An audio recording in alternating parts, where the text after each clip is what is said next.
Alright everyone, so here we are again for round 3 of trying to repair the Milton Bradley Microvision. So this thing has really became a pain, and if you recall from the last video, we were able to get it, the first part of the video, we were able to fix the switch to get it to power on. Now we've put a new screen in. The screen is working, but the problem we're having now is it's not working 100%, I guess you could say. Let's turn it on so you can see. And the problem is that it just gets these solid lines here. If we click go, I mean it's like it's wanting to work and everything, and you can see how everything's moving according to this. So it's working, it's just not working at 100%, I guess you could say. So anyhow, it's working, just not all the way. So what we're going to do, I sent a message back to the Voice of the Mummy, which is the website that I got the screen off of, and he responded and stated that he thinks it's probably due to the zebra connector that lays underneath the screen, and it's what powers the screen. He said that more than likely that is not picking everything up correctly, and that I can shim that up using masking tape by basically folding the masking tape over and placing it between the plastic and the zebra connector to make sure that it gets the best connection we can possibly get. That's what we're going to try to do. And he had also mentioned you clean the board off. I've cleaned this a couple of times now, so I really don't think that's the case. I think it's something to do with that connector, but we're going to do that and see what we can come up with. You know, the biggest problem here really is there's no way for me to take it apart and test it with it apart. So you've got to take the whole thing apart and then mess around with it till you can get it to where you think it is, and then put it back together to see if it works. And if it doesn't, basically you got to go back in and work on it some more, which is unfortunate. I wish there was a way to do it otherwise, but there's not, especially since you got to have this cartridge in, or a cartridge in, to be able to see what's going to happen. So anyhow, in this video we're going to disassemble this thing again and see if we can't shim up the screen as much as possible in that connector to see if we can't get this thing working properly. So here we go, round 3, Microvision. Hopefully it'll work.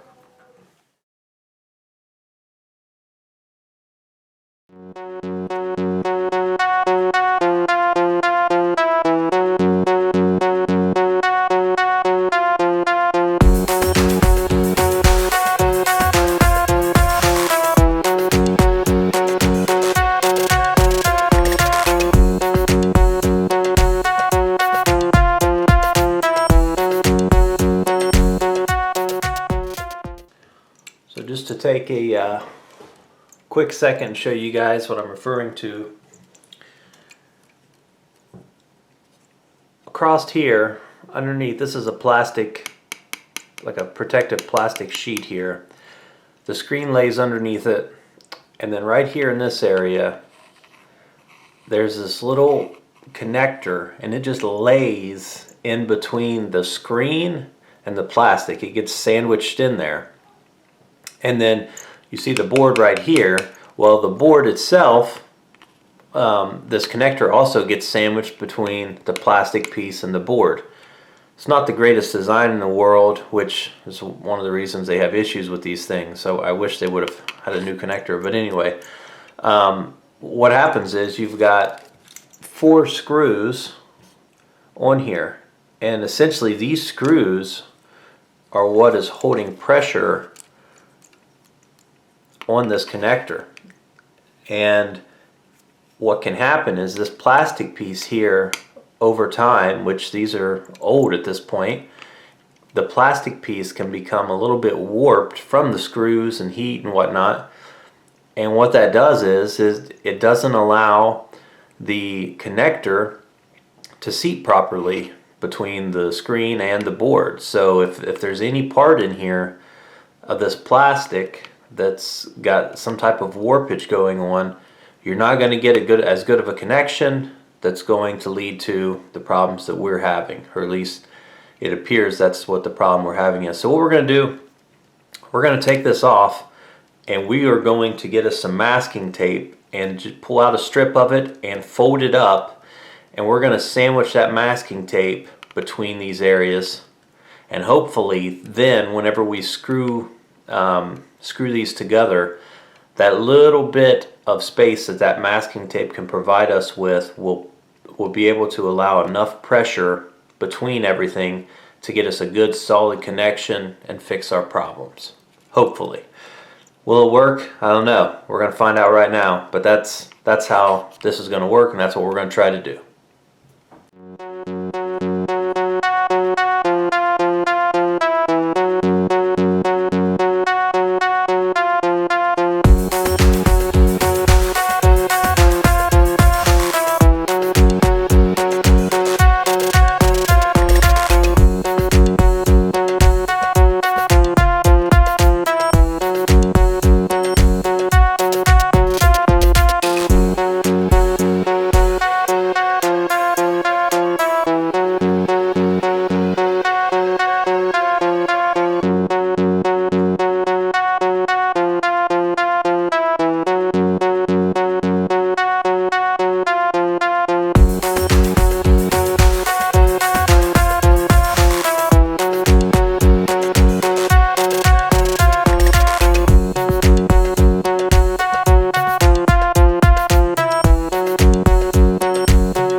Alright you guys, so what I've came up with here, I was going to use tape, and because that's what he suggests. Even in the instructions it talks about using tape, and basically you fold it up to get to a thickness and use it. But I decided to use this instead. This is mat board. This is used inside of picture frames, and it's got about a 1/16 thick, and it's acid free. I thought this would be a better solution than this because it's more firm. I can get the exact size I need, and that's critical because one thing I was noticing, and here's the problem too, just to show you I think what the problem is. I don't know how well the camera will pick it up, but this part right here is where that connector lays in at, and it looks like it's warped a little bit.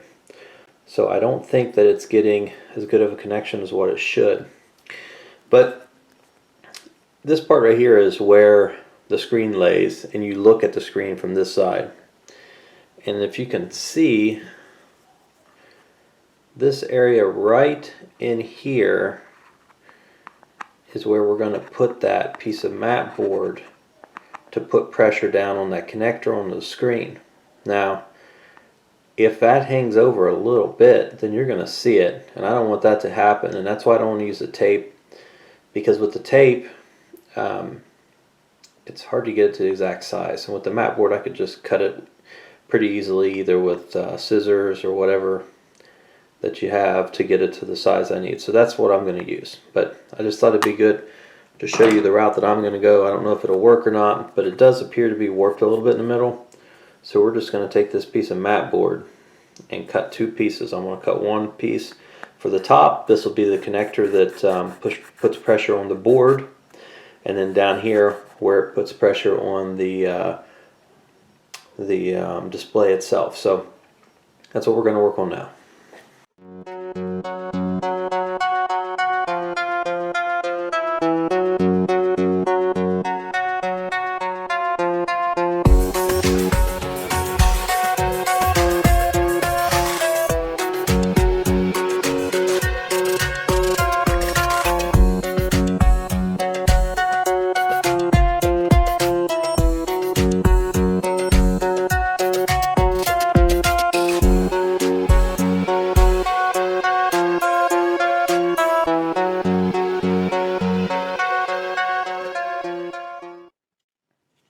Alright guys, one more thing that I'm going to do here is the top piece I was able to get in there pretty good.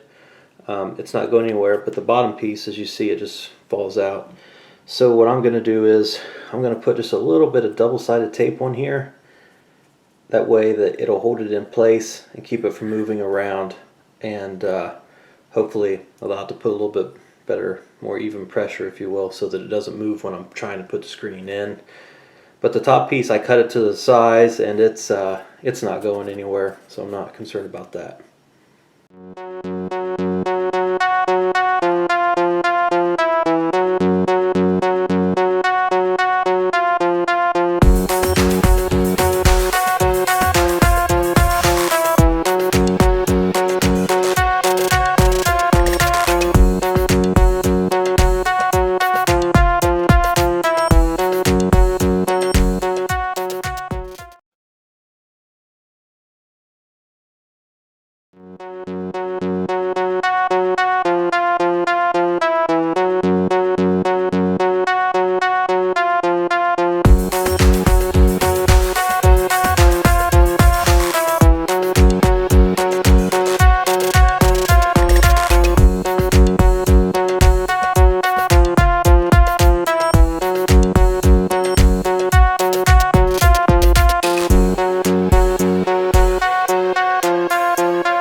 Alright you guys, so we've got everything back together. You'll notice here these white strips, these are the pieces of mat board that I put in here to hopefully put enough pressure on the connector that everything works as it should. Will it work? I don't know. We're going to find out in just a second. But we got that done. We got everything back together. So we're going to put the batteries in, put a cartridge in, and see what it does.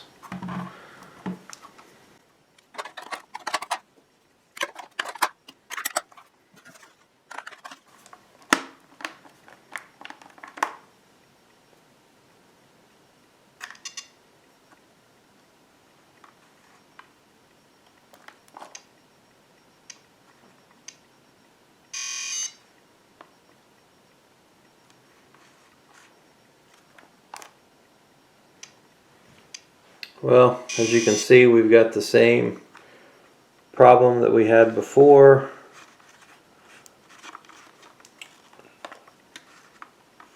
Where we've got a complete line instead of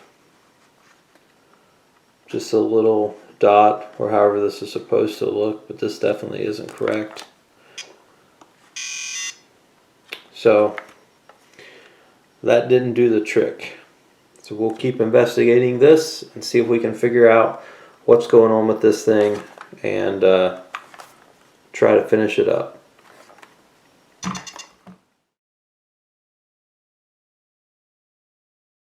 Alright guys, so I've kind of reached my breaking point with this thing. I've had it apart so many times now that I can't even remember how many times it's been. I've messed around with the screen. I got many emails back and forth with Voice of Mummy on how to get this thing working, and it will turn on. The screen does appear to be working. We'll put our batteries in and I'll show you. So if we turn it on, I mean the screen's working, and if you notice, all the lines on the screen work. So I don't think there's an issue as far as the screen goes. If there was, I don't think all the dots would be working. I think there's something else going on with this thing, maybe with the main board or something, I don't know, but as soon as we try to actually play the game, see, it gets goofy on us, and unfortunately I don't know how to fix it, nor do I want to invest any more time or money. I've just had it apart so many times already that it's not worth it to me anymore. Unfortunately, you know, we bought this. The amount of money I paid, I think I gave $60 for it, and I thought that it was working. In that case, I was just going to clean it up, sell it, try to make a few bucks off of it, and unfortunately that didn't happen. And then I spent $70 on the screen because I thought it was just a screen issue. Well, that doesn't appear to be the only problem now either. So what I'm going to end up doing with this is putting it on eBay for parts and selling it with the pinball and baseball game that I still have. I had a number of other games that came with this as well. I've already sold them, but like I said, unfortunately this just is not wanting to work right, and I'm already too far in as far as how much money I've put into it, and as well as just how much time. So, you know, unfortunately this video didn't turn out too great, but I do think it's a lesson that we can learn as far as if we want to put, you know, much time or money into one of these. My recommendation would be, you know, maybe if you can get one for 15 or 20 bucks, if it's working, no problem, whatever, you know, then maybe you spend more. It seems like the sweet spot for these, when they're working, if they come with the original box and everything, which this one did, I think you could get about 100 to 120 bucks out of it if it's working and in decent shape, right? The box and everything. If it's not working, it's kind of a paperweight at that point. Unless somebody just wants to collect it and say that they've got one, but with it not working, you're not going to get hardly anything out of it, and I don't expect to make much off of it. But again, if you can get one for, if it's not working, maybe 10 or 15 bucks, and then you want to try to fix it, okay. But I wouldn't really go any more than that to buy it. What happened to us was this was purchased at an online estate sale, and I had no idea if it worked or not. The auction house didn't know if it worked or not. So in this case, it was just unfortunate for us. But this is the reality of messing with these games and things that are, you know, 40 plus years old. You just don't know what you're going to get. You don't know if there's going to be one certain thing that's wrong or another. Up until now, we got the power switch working. We got the screen switched out, and it's still not working right. So we're going to sell it as is with the new screen on eBay. See what we can do. All right, you guys. So here we are back with our Microvision. Now, as you've seen in the previous videos, we've had a lot of trouble with this thing, and it's really gotten to the point to where one thing or the other was going to happen. It was going to be fixed, or I was going to blow it up. I figured that would make for some pretty good, interesting videos. However, I will show you, we did end up getting it fixed. So as you can see, it is working now. Now I'm gonna turn it back off. What we ended up doing was, I installed the new screen from Voice of the Mummy. I kept messing with it, and I wasn't able to get it figured out. So I reached out to Voice of the Mummy, and they told me that it was more than likely to do with the little Z, I think they call them Z connector strips, that actually gets power to the screen. They're very finicky, and if they get bent one way or the other, they don't connect right and you have problems. Now, I tried shimming it up and doing different things, but I reached out to them and told them, I was at the point where I was about to give up on it, and I thought maybe it was the chip that controls it. And luckily for me, they were very nice and said if I ship this into them and pay for shipping to and from, that they would try to fix it. So that's what happened. I shipped this to Voice of the Mummy, and it was a little bit before Christmas time, and they fixed it, sent it back to me. I got it like a week after Christmas, and it works great. Now, very appreciative. They didn't have to do anything that they did, but luckily for us, they were able to fix this thing so that we can use it. Now, I never purchased this with the idea of keeping it for myself. The whole idea of this was bought in an estate sale with other items, and the idea of this was to buy it and then to resell it on eBay. And I didn't come out real well overall on the whole estate sale, because it's almost everything that I bought was broken or not working right, or something was up, just like with this thing. Now, we ended up selling this on eBay, and coming out almost even, which is lucky considering how much I gave for the screen and everything. But here's my advice with this. I would say that if you're buying it for yourself as a collector, make sure you test it out first. I didn't get a chance to test this out. I assumed it was working and it wasn't, or else I would have never bought it. If it's broken, I would not pay more than, let's say, $10 or $20 for one of these, because a new screen alone is going to cost you $70, and that's the most problematic part of this, is the screen.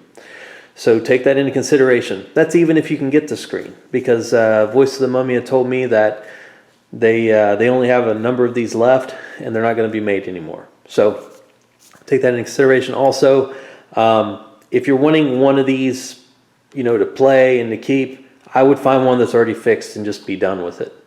Whether it's got a new screen or the old screen. If it's got the old screen, I'd say spend maybe 50 or 60 bucks max if it's working. If it's got a new screen and it's working, you're going to spend probably around $120 to $150 for it if it's in decent shape. So I think it's okay. I mean, we can see it here in a second. This thing, what I have noticed is, if you can see I'll try to zoom in as much as I can. If you can see these moving across, it's very sensitive. So this is kind of like Breakout, essentially, this game. And it's just, the ball goes by so quick, at least for me, that I barely move this thing, and it's hard for me to hit it. So I get aggravated with it and just turn it off. Now, there's a number of games for this, and I'm sure it's okay. If a collector wanted it, it's all right. But that's my advice. This thing's okay if you want to play it. I'm sure that if this came out and I had it whenever I was a kid, I would have played the hell out of the thing. But I've never been around one of these till I owned this. So that's it for this episode. We ended up fixing the power switch, got rid of the restart button that they had. We installed a new screen. And then huge thanks to Voice of the Mummy. I will put a link to their website in the description. check them out. They've got different parts available for the Microvision and for other items as well. They went out of their way to help me, and they didn't have to do that. So huge thanks again to them. And until next time, like, share, subscribe, and we'll see you soon.